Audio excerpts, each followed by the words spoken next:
সর্ষের তেলের মূল্য 25% কমে যাওয়ায় এক ব্যক্তি তার খরচ 30% বাড়িয়ে দিল। এতে তার খরচের শতকরা পরিবর্তন কি হবে?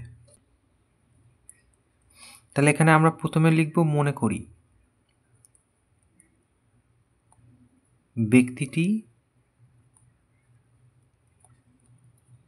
আগে 100 কেজি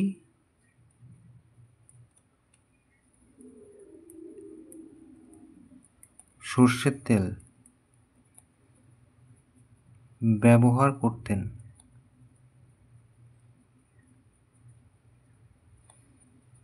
যার দাম 100 টাকা ছিল।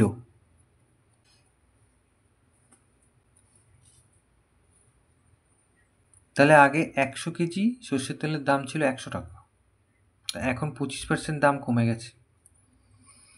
তাহলে 25% দাম কমে যাওয়ায়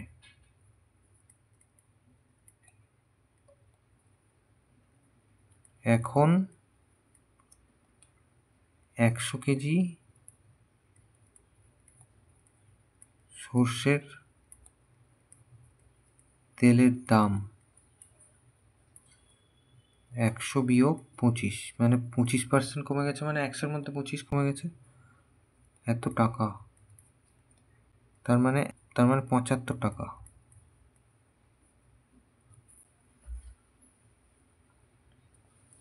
ব্যক্তিটি আবার 30% খরচ বাড়িয়ে দিয়েছে। 30% খরচ বাড়িয়ে দেওয়ায়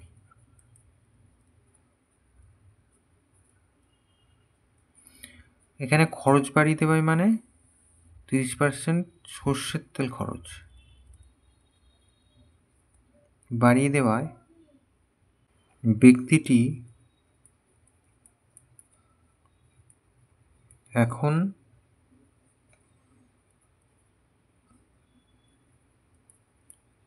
সর্ষের তেল ব্যবহার করেন 100-তে 30 বেড়ে গেছে, তার মানে 130 কেজি।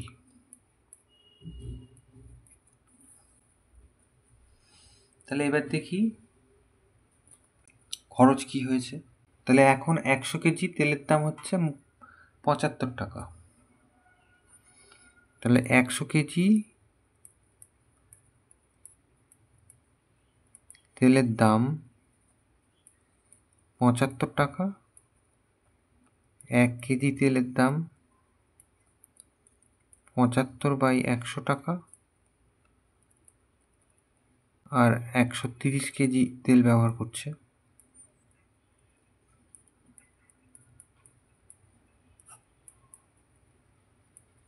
তাহলে এটা কেটে দিই, 5 দুগুণে 10, 5 পনেরো 75, তাহলে 5 তেরো 65 হাতে 6,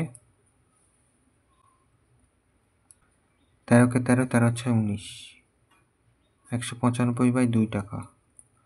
তার মানে 9 দুগুণে 18, 7 দুগুণে 14, 5 দুগুণে 10, এত টাকা।